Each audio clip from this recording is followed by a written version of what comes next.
त्याग की कीमत। एक बड़े भाई की कहानी।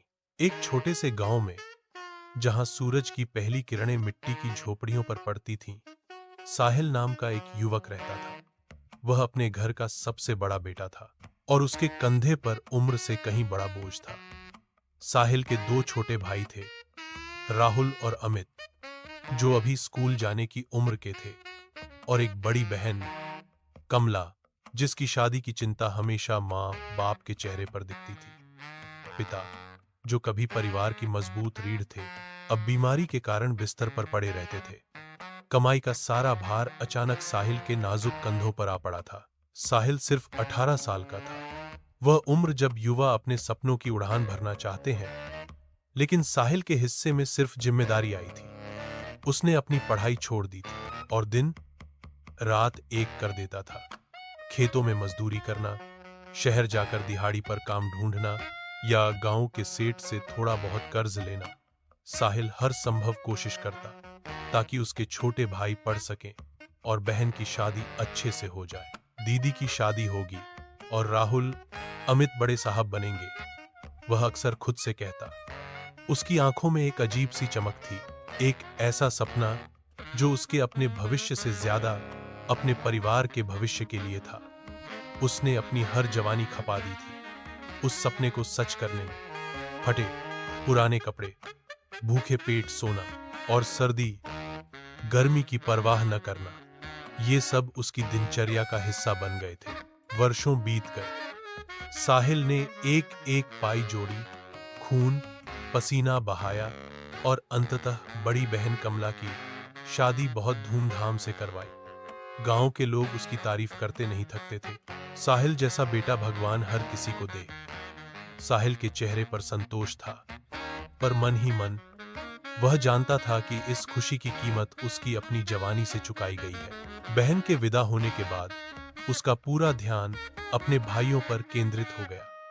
राहुल और अमित पढ़ाई में बहुत होशियार थे। साहिल ने दिन रात एक करके उन्हें शहर भेजा, बड़े कॉलेज में दाखिला दिलवाया।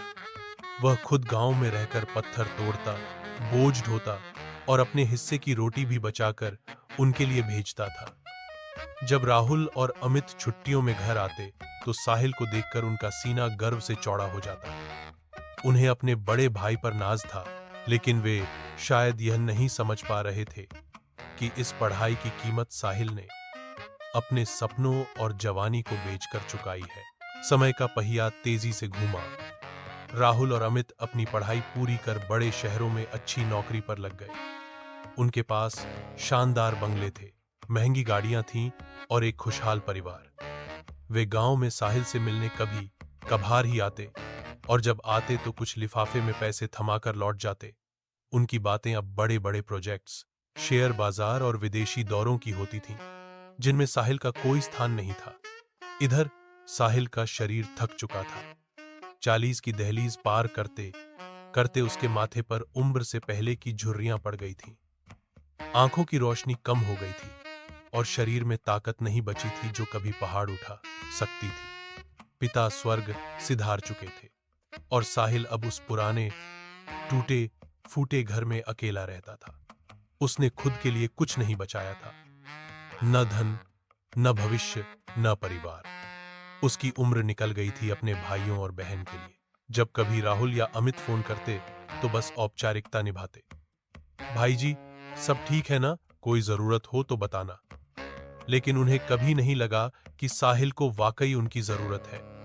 उन्हें कभी यह एहसास नहीं हुआ कि जिस बड़े भाई ने उनके सपने बुने थे, आज उसके अपने सपने खंडहर बन गए थे। एक शाम साहिल अपनी पुरानी खाट पर लेटा था।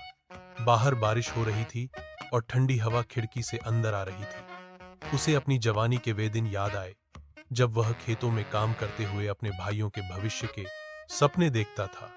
आज वे सपने सच हो गए थे, लेकिन उन सपनों को हकीकत बनाने वाला अकेला और बेसहारा था। उसके भाइयों के बच्चे महंगे स्कूलों में जाते थे, जबकि उसने कभी स्कूल का मुंह तक नहीं देखा। उसकी बहन कमला अपनी आलीशान जिंदगी में व्यस्त थी और राहुल, अमित अपने परिवार के साथ खुशहाल जीवन जी रहे थे। साहिल की आंखों से आंसू बहने लगे। ये आंसू दुख के नहीं, बल्कि एक अजीब सी खालीपन के थे। उसने सब कुछ दिया और बदले में उसे बस एक अनदेखा त्याग मिला। उसकी कहानी उन हजारों बड़े भाइयों की कहानी है जो अपने परिवार के लिए खुद को तिल तिल जला देते हैं और अंत में बस एक पुरानी तस्वीर बनकर रह जाते हैं जिसे देखकर कोई कहता है, हाँ, ये हमारे बड़े भाई थे। साहिल का जीवन एक कठोर सच्चाई का दर्पण था कि त्याग की कीमत अक्सर बलिदान देने वाले को ही चुकानी पड़ती है और सबसे बड़ी कीमत होती है उस त्याग का अनदेखा रह जाना। उसके छोटे भाई अपनी दुनिया में इतने मशगूल थे कि वे कभी पलटकर यह देख ही नहीं पाए कि जिस सीढ़ी पर चढ़कर वे आज यहाँ तक पहुंचे हैं, उस सीढ़ी को बनाने में साहिल ने अपनी पूरी जिंदगी लगा दी थी और इस अनदेखे त्याग की टीस साहिल के दिल में हमेशा के लिए कहीं दबकर रह गई थी। उम्र बहाने वाला पे एक बार तुर्किस्तान के बादशाह को अकबर की बुद्धि की परीक्षा के लेने का विचार हुआ। उसने एक दूत को पत्र देकर सिपाहियों के साथ दिल्ली भेजा। पत्र का मजमून कुछ इस प्रकार था, अकबर शाह, मुझे सुनने में आया है कि आपके भारतवर्ष में कोई ऐसा पेय पैदा होता है जिसके पत्ते खाने से मनुष्य की आयु लाग जाती है। यदि यह बात सच्ची है तो मेरे लिए उस पेय के थोड़े पत्ते अवश्य भिजवाएं। बादशाह उस पत्र को पढ़कर विचार मग्न हो गए। फिर कुछ देर तक बीरबल से राय मशवरा कर उन्होंने सिपाहियों सहित उस दूत को कैद कर एक सुदृढ़ किले में बंद करवा दिया। इस प्रकार कैद हुए उनको कई दिन बीत गए तो बादशाह अकबर बीरबल को लेकर उन कैदियों को देखने गए।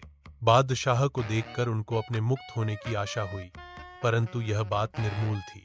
बादशाह उनके पास पहुंचकर बोले, तुम्हारा बादशाह जिस वस्तु को चाहता है वह मैं तब तक उसे नहीं दे सकूंगा जब तक कि इस सुदृढ़ किले की एक दो ईंट न ढह जाए। उसी वक्त तुम लोग आजाद किए जाओगे। खाने पीने की तुम्हें कोई तकलीफ नहीं होगी। मैंने उसका यथाचित प्रबंध करा दिया है। इतना कहकर बादशाह चले गए, परंतु कैदियों की चिंता और बब गई। वे अपने मुक्त होने के उपाय सोचने लगे। उनको अपने स्वदेश के सुखों का स्मरण कर बड़ा दुख होता था। वे कुछ देर तक इसी चिंता में डूबे रहे। अंत में वे ईश्वर की वंदना करने लगे, हे भगवान, क्या हम इस बंधन से मुक्त नहीं किए जाएंगे? क्या हमारा जन्म इस किले में बंद रहकर कष्ट भोगने के लिए हुआ है? आप तो दीनानाथ हैं। अपना नाम याद कर हम असहायों की भी सुध लीजिए। इस प्रकार वे नित्य प्रार्थना करने लगे। अंत में उनकी प्रार्थना का असर हुआ। ईश्वर की कृपा हुई। एक दिन वही जोरों का भूकंप आया और किले का कुछ भाग भूकंप के कारण धराशायी हो गया। सामने का पर्वत भी टूटकर चकनाचूर हो गया।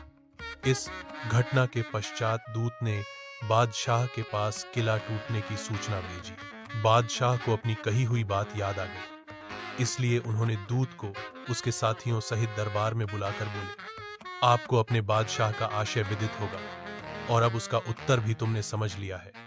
यदि न समझा हो तो सुनो, मैं उसे और भी स्पष्ट किए देता हूं। देखो, तुम लोग गणना में केवल 100 हो और तुम्हारी आह से ऐसा सुदृढ़ किला ढह गया। फिर जहां हजारों मनुष्यों पर अत्याचार हो रहा हो, वहां के बादशाह की आयु कैसे बढ़ेगी? उसकी तो आयु घटती ही चली जाएगी और लोगों की आह से उसका शीघ्र ही पतन हो जाएगा। हमारे राज्य में अत्याचार नहीं होता। आर आर अर अर अर अर आर गरीब प्रजा पर अत्याचार न करना और भली भांति पोषण करना ही आयुवर्धक वृक्ष है। बाकी सारी बातें मिथ्या हैं। इस प्रकार समझा बुझाकर बादशाह ने उस एलची को उसके साथियों सहित स्वदेश लौट जाने की आज्ञा दी और उनका राह खर्च भी दिया। उन्होंने तुर्किस्तान में पहुंचकर यहाँ की सारी बातें अपने बादशाह को समझाईं।